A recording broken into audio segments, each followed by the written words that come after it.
पूजन करने बैठी है, देवी जी की आराधना कर रही है, भगवान की भक्ति कर रही है, और उसके चित्त वृत्ति में कुछ गंदा आ रहा है, कुछ गंदे विचार आ रहे हैं, गंदी सोच आ रही है।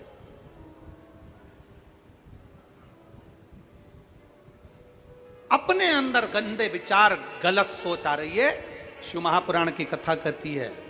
शंकर भगवान का चरित्र कहता है, हफ्ते में एक दिन ऐसा बनाओ अपनी चंद्र नाड़ी को मजबूत करने का प्रयास करो।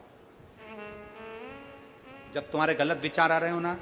गलत सोचने में आ रहा हो, उसके साथ ऐसा नहीं हो जाए, मेरे पति गए उनके साथ ऐसा नहीं हो जाए, मेरा बेटा स्कूल जा रहा है उसके साथ ऐसा नहीं हो जाए, मेरे साथ में ऐसा नहीं हो जाए, जरा सी हाथ दुखा तो लगा कि कहीं मुझे बड़ी बीमारी तो नहीं हो गई, जरा सा एक छोटी सी भी फुंसी हो जाए ना, एक छोटी सी भी गांठ आ जाए शरीर में, तो ऐसा ना लगने लगे कि मुझे कहीं कैंसर जैसा रोग तो नहीं हो जाएगा, कहीं मुझे बड़ी बीमारी तो नहीं हो जाएगी, कहीं जरा सा किडनी में दिक्कत आई, पानी पीने में दिक्कत आई, कहीं आंखों में दिक्कत आई तो कहीं बड़ी बीमारी तो नहीं हो। नेगेटिवता,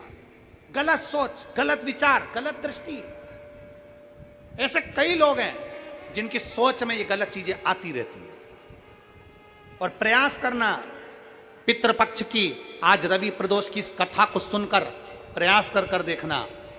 क्या करना है हमको। अगर ऐसे गलत विचार आ रहे हैं, गलत सोच आ रही, गलत दृष्टि आ रही, गलत विचार हमारे भीतर आ रहे हैं, गलत सोच हमारे भीतर आ रही है, तो एक काम करो, एक बेलपत्री लीजिए,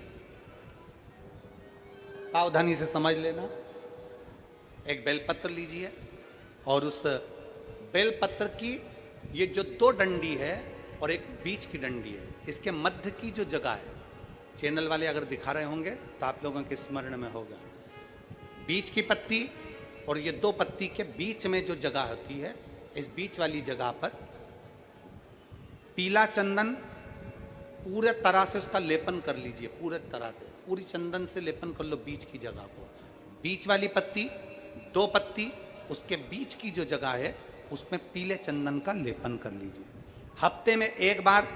आप करोगे, आपको दूसरे हफ्ते में मालूम पड़ जाएगा कि आपके अंदर की गलत सोच समाप्त हुई कि नहीं, गलत विचार समाप्त हुआ कि नहीं हुआ। चंदन का लेपन करिए, उस चंदन के लेपन को कर किसी भी शिवालय में, अगर शंकर के मंदिर नहीं जा सकते हो तो अपने घर में जो शिवलिंग हो वहां, उस शिवलिंग पर आप उसको समर्पित कर दो, तुम्हारी मर्जी पड़े जैसी चढ़ा दो, बस शंकर के शिवलिंग पर चढ़ा दो। कुछ देर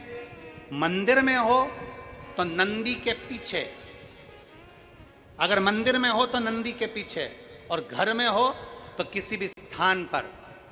सुख आसन लगाकर, सुख आसन मतलब जैसे हम बैठे हैं पालकी लगाकर, दोनों सुखासन मतलब आराम से बैठकर, सुखासन लगाकर, और अपनी सीधी साइड की नासिका को बंद करना है और उल्टी नासिका से श्वास लेना है। 1 से 1.5 मिनट तक श्वास लेना प्रारंभ करो।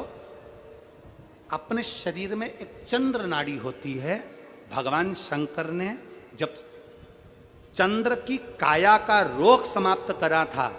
भगवान शंकर ने जब चंद्र की काया का रोग समाप्त करा था, तो चंद्र ने हाथ जोड़कर कहा था कि मेरी काया का रोग आपने समाप्त कर दिया महादेव, मेरे लिए आज्ञा करो, मैं क्या करूं। शंकर भगवान ने कहा, चंद्रदेव तुम मेरे मस्तक पर धारण रहना,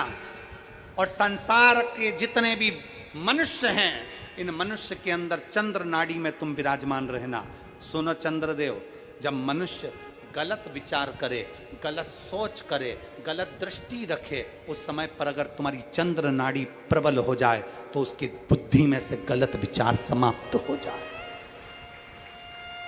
गलत विचार समाप्त हो जाए। एक बेलपत्र लेना है, बीच वाली जगह में चंदन लगाकर शंकर जी को समर्पित करना है। घर हो, मंदिर हो, कम से कम 1.5 से 2 मिनट तक नासिका को बंद कर सीधे साइड की नासिका को बंद कर